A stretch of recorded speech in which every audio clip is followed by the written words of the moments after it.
आज की इस वीडियो में हम बात कर लेंगे Bohr's theory for hydrogen atom की। अब मैंने ऐसा क्यों बोला Bohr's theory for hydrogen atom ही क्यों बोला मैंने, क्योंकि ये जो बोहर्स थ्योरी है it is only applicable for uni electronic model of atom, and we all know that hydrogen atom is a unielectronic atom. तो ये Bohr's theory is not applicable for multi electronic model of atom, it is only applicable for uni electronic model of atom. तो इसमें Bohr's theory में जो हमारे postulates थे, total 5 postulates थे, बहुत ही ज़्यादा इम्पॉर्टेंट थ्योरी है ये। पूरे चैप्टर में कहें तो बहुत ही ज़्यादा इम्पॉर्टेंट पार्ट है चैप्टर का, दैट इज़ बोहर्स थ्योरी। इसमें बहुत ही इम्पॉर्टेंट है, चाहे इसमें लिमिटेशंस हो, ड्रॉबैक्स हो, चाहे जितने भी हो, उससे हमें इतना लेना देना नहीं है। वैसे याद तो वो भी रखने हैं, मगर बात ज़रूरी ये है कि ये बोहर थ्योरी बहुत ही इम्पॉर्टेंट थ्योरी है। First postulate given to us by Neil Bohr was that atoms are divided. Atom is divided into two region. Atom दो region में divided है. One is nuclear region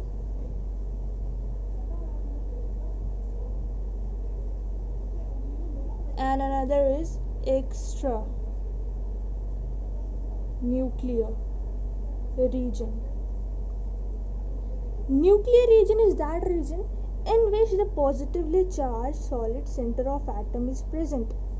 positively charge solid centre हमारा nucleus है, जहाँ पे atom का पूरा मास accumulate है, वहाँ पे उसी एक पर्टिकुलर हिस्से में, that is nucleus, which consist of proton and neutron, that is our nuclear region. And what is this extra nuclear reason? Extra nuclear reason वो रीजन है that contains negatively charged electrons revolving around this nuclear region. This nucleus, it contains, extra nuclear region contains negatively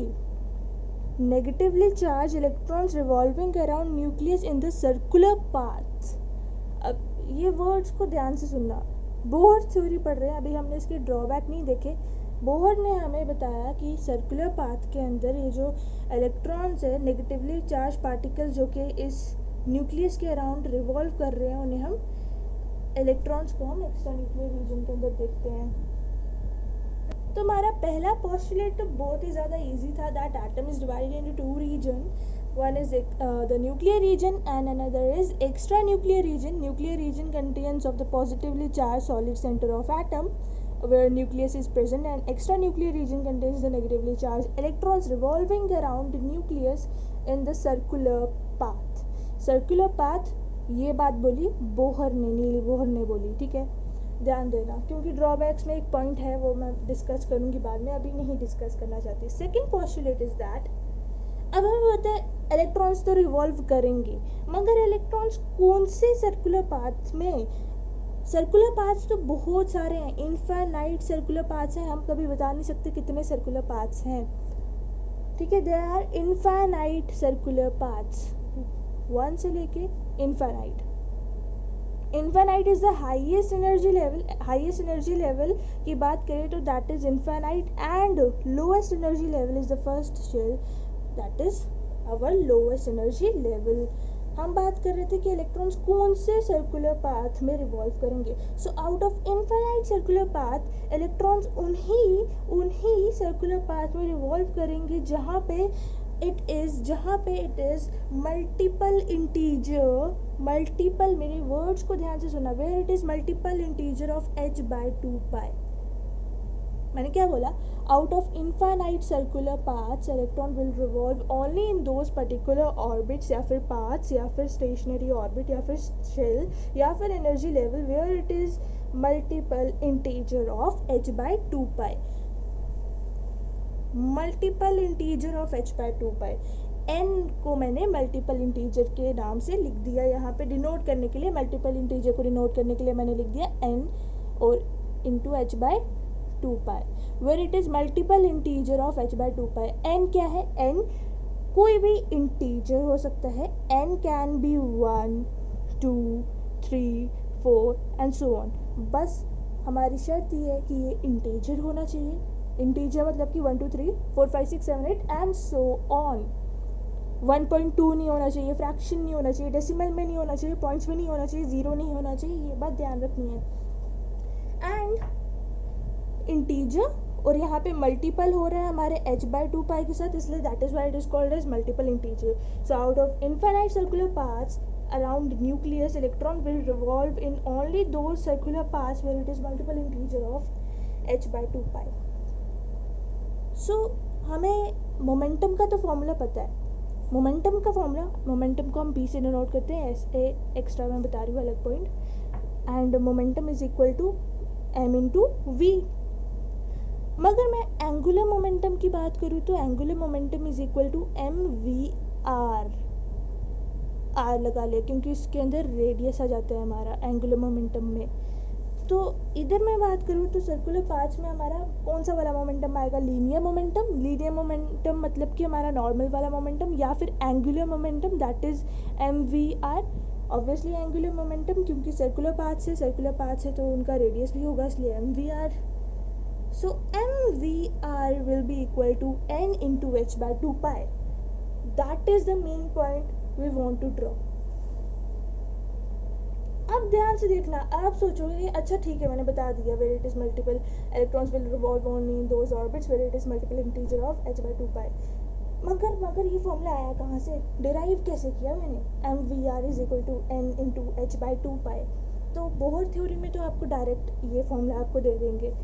कैसे derive करना है ये मैं आपको थोड़ी देर में बताऊंगी, मगर हमारे पास एक और यहाँ से फॉर्मूला निकल आएगा इस फॉर्मूला से, that is v is equal to, मैं v को LHS में अकेला ले लूँगी, m और r को RHS में भेज दूँगी। सो सिंपल है, m और r RHS में जाएंगे तो यहाँ पे न्यूमिनेटर में थे, RHS में जाके डिनोमिनेटर में आ जाएंगे। So it will B 2 already जो हमारे पास था डिनोमिनेटर में, और m r यहाँ पे डिनोमिनेटर में जाएंगे, मल्टीप्लाई हो जाएंगे 2 के साथ। So here we get the formula of velocity. From this formula we get the formula of velocity, that is n into h/2 into mr। ठीक है, सो ये फॉर्मूला आप याद कर लो, अभी के अभी याद कर लो। क्या फॉर्मूला देखा? सबसे पहले हमने देखा angular momentum is equal to n multiple integer of h/2 and यहाँ से हमने फॉर्मूला देख लिया अपने वेलोसिटी का, that will be equal to n into h/2 mr। So remember this formula, velocity के लिए ये फॉर्मूला, mv/r का इतना इंपॉर्टेंट नहीं जितना ये फॉर्मूला इंपॉर्टेंट है। दोनों ही बहुत इंपॉर्टेंट है, आई एम सॉरी, दोनों ही बहुत इंपॉर्टेंट है। सो आपको अगर ग्राफ रिलेटेड क्वेश्चंस आ सकते हैं यहाँ से, तो कैसा आ सकते हैं ग्राफ रिलेटेड क्वेश्चन, उसकी भी बात कर लेते हैं। तो हम यहाँ से देख सकते हैं कि वेलोसिटी और नंबर ऑफ शेल ये दोनों आपस में डायरेक्टली प्रोपोर्शनल है। वेलोसिटी और n हमारा डायरेक्टली प्रोपोर्शनल दिख रहे हैं यहाँ पे, है ना। तो आपको ग्राफ अगर बनाना होगा वेलोसिटी v और n का, तो आपको डायरेक्टली प्रोपोर्शनल है, मतलब वेलोसिटी बढ़ेगी तो हमारा n भी बढ़ेगा, नंबर ऑफ शेल भी बढ़ेंगे। अगर वेलोसिटी कम होगी तो नंबर ऑफ शेल भी कम हो जाएगा। That is the meaning of directly proportional. तो यहाँ पे हमारा ग्राफ ऐसा बन जाएगा, क्यों? वेलोसिटी बढ़ेगी तो हमारा नंबर ऑफ शेल भी बढ़ेगा, वेलोसिटी और बढ़ेगी नंबर ऑफ शेल और बढ़ेगा, वेलोसिटी और बढ़ेगी नंबर ऑफ शेल और बढ़ेगा। So this is the main point. And velocity और रेडियस का क्या रिलेशन है? इन्वर्सली प्रोपोर्शनल है, दोनों एक दूसरे के इन्वर्सली प्रोपोर्शनल है। मतलब कि इनका ग्राफ कैसा बनेगा? वेलोसिटी रेडियस इन्वर्सली प्रोपोर्शनल, तो ऐसा ग्राफ बनेगा। इसका मतलब क्या है? इसका मतलब ये कि वेलोसिटी अगर बहुत कम है तो रेडियस हमारा बहुत ज़्यादा है, वेलोसिटी थोड़ी बढ़ी, रेडियस थोड़ा कम हुआ, वेलोसिटी और बढ़ी, रेडियस थोड़ा और कम हो गया, वेलोसिटी बहुत हाई होगी, रेडियस हमारा बहुत कम हो गया। सो ये इन्वर्सली प्रोपोर्शनल है। ये फॉर्मूला याद रखना, velocity is equal to n into h/2 mr। Third postulate पे चलने से पहले ये आपको पता होगा, मगर फिर भी मैं आपको बता देती हूँ, दैट सर्कुलर पाथ जो होता है हमारे, सर्कुलर पाथ जिनमें इलेक्ट्रॉन रिवॉल्व करते हैं न्यूक्लियस के अराउंड, इन सर्कुलर पाथ को हम क्या कहते हैं? स्टेशनरी ऑर्बिट या फिर शेल या फिर एनर्जी लेवल। बहुत नाम है इन सर्कुलर पाथ्स के, सो कुछ नाम मैंने आपको यहाँ पे बता दिए। थर्ड पोस्टुलेट इज दैट, इतना तो आपको पता चल गया कि इलेक्ट्रॉन्स न्यूक्लियस के अराउंड रिवॉल्व करते हैं सर्कुलर पाथ्स में, ऑर्बिट्स में, है ना। अब जब ये इलेक्ट्रॉन्स न्यूक्लियस के अराउंड सर्कुलर ऑर्बिट्स में रिवॉल्व करते हैं तब क्या होता है, इनके ऊपर ना इक्वल इलेक्ट्रोस्टैटिक फोर्स लगता है towards the nucleus and equal centrifugal, equal क्यों बोल रही हूँ, I mean to say that equal electrostatic force and equal centrifugal force दोनों इक्वल होंगे। सो इलेक्ट्रॉन जब हमारे सर्कुलर पाथ्स में रिवॉल्व करेगा तब ये एक्सपीरियंस करेगा equal electrostatic force towards the nucleus and centrifugal force away from the nucleus. अब ये क्या बोल रही हूँ मैं, इलेक्ट्रोस्टैटिक फोर्स, सेंट्रीफ्यूगल फोर्स, ये क्या है?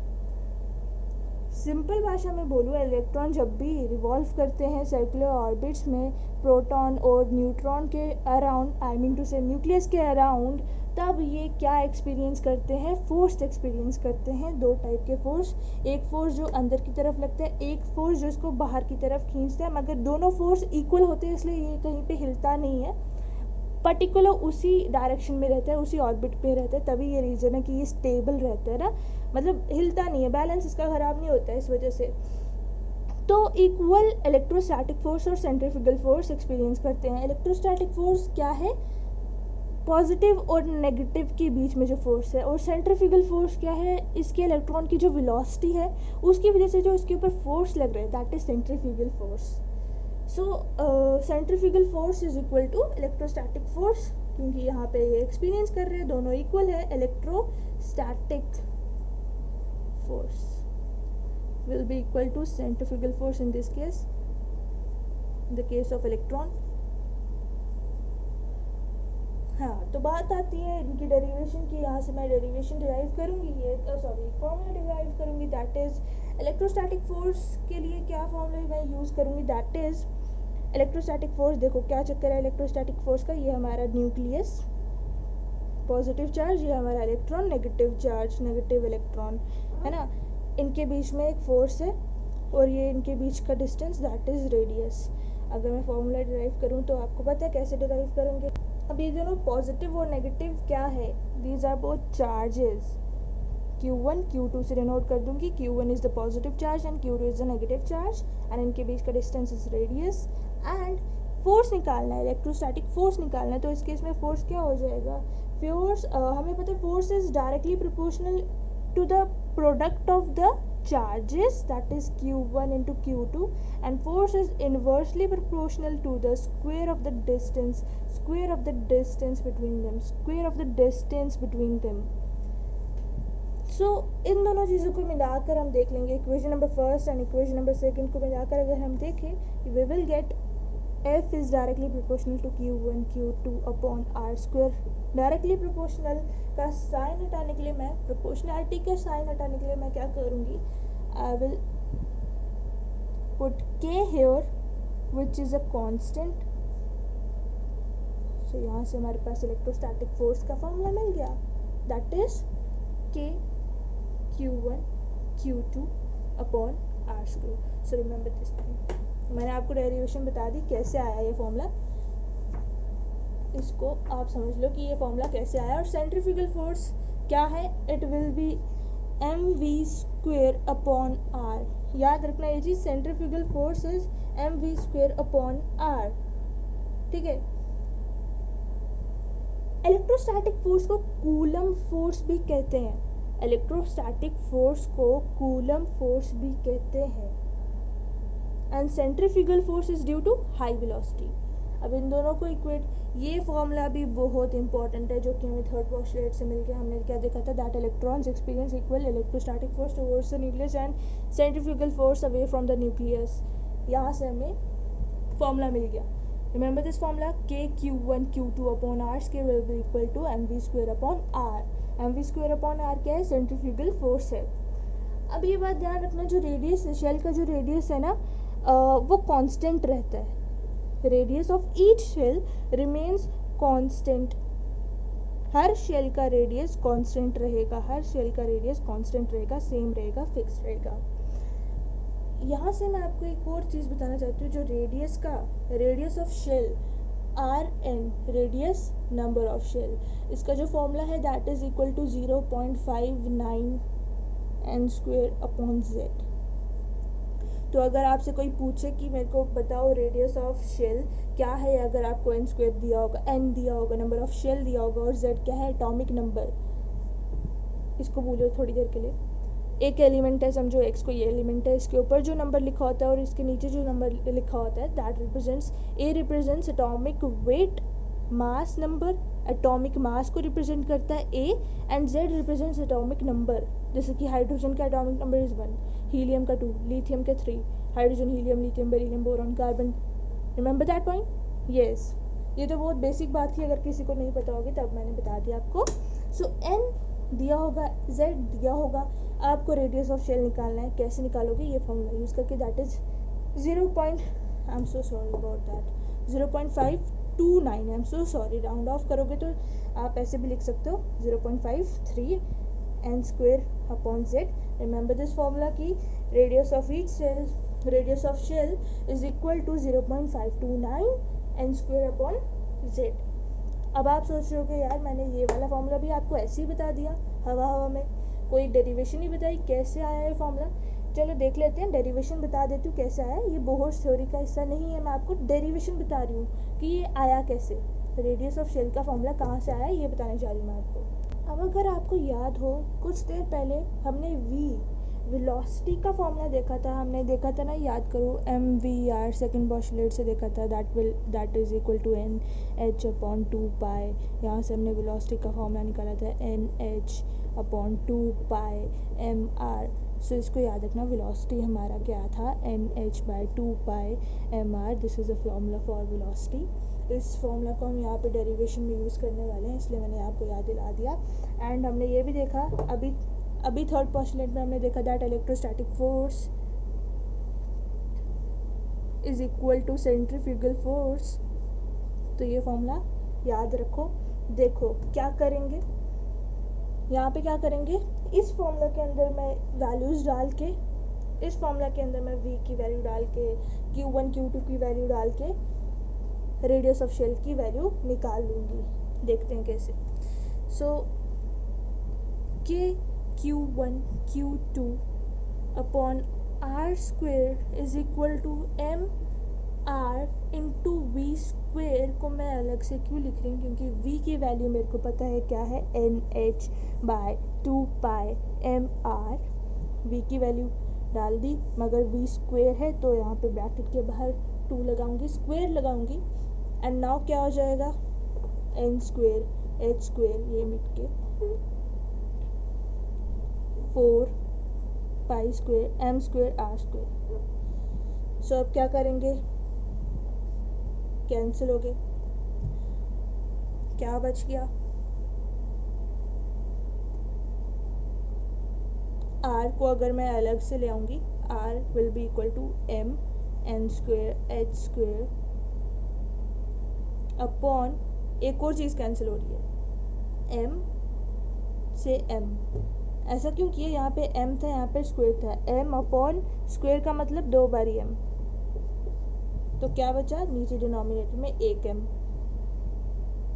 ठीक है, सो n square h square upon के 4 पाई स्क्वेयर m के q1 q2। मैंने क्या किया, r को उधर भेजा और के q1 q2 को इधर भेज दिया। So this is the formula for radius of shell। मगर ये तो कुछ और है और ये कुछ और है, तो कोई बात नहीं, इसके अंदर वैल्यूज डालो ना, n की, नंबर ऑफ शेल की, प्लैंक्स कांस्टेंट की, h रिप्रेजेंट्स प्लैंक कांस्टेंट, उसकी वैल्यू होती है, h की वैल्यू होती है 6.626 इंटू 10⁻⁻34 जूल सेकेंड, एंड 4 तो 4 है, इसकी कोई वैल्यू नहीं डालनी। पाई की वैल्यू पता है आपको 22/7 m।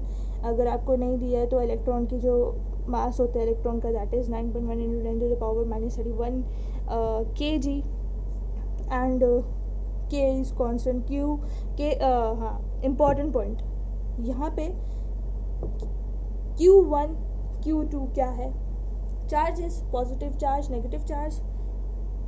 q1 is equal to ZE positive है, and q2 is equal to E negative. याद करो हमारा न्यूक्लियस और इलेक्ट्रॉन के बीच का डिस्टेंस, ये दो चार्जेस थे कि Q1 Q2, Q1 is ZE and positive and Q2 is electron that is negative, मगर यहाँ पे मैं नेगेटिव वैल्यू नहीं डालने वाली इलेक्ट्रॉन की, रिमेंबर दैट पॉइंट। एंड यहाँ पे वैल्यू डाल के हमारे पास आ जाएगा ZE², ठीक है। तो Z एटॉमिक नंबर है, ये याद रखना, एटॉमिक नंबर है, इसकी वैल्यू आपको दी होगी। Electron, charge of electron is 1.67 into 10⁻⁻19 coulomb. ये सारी वैल्यूज़ डाल के आपको रेडियस ऑफ शेल का जो फॉर्मूला निकलेगा, आपके पास जो फॉर्मूला आएगा वो ये आएगा। इस फॉर्मूला के अंदर ये सब वैल्यूज़ डाल के आपके पास ये फॉर्मूला आ जाएगा।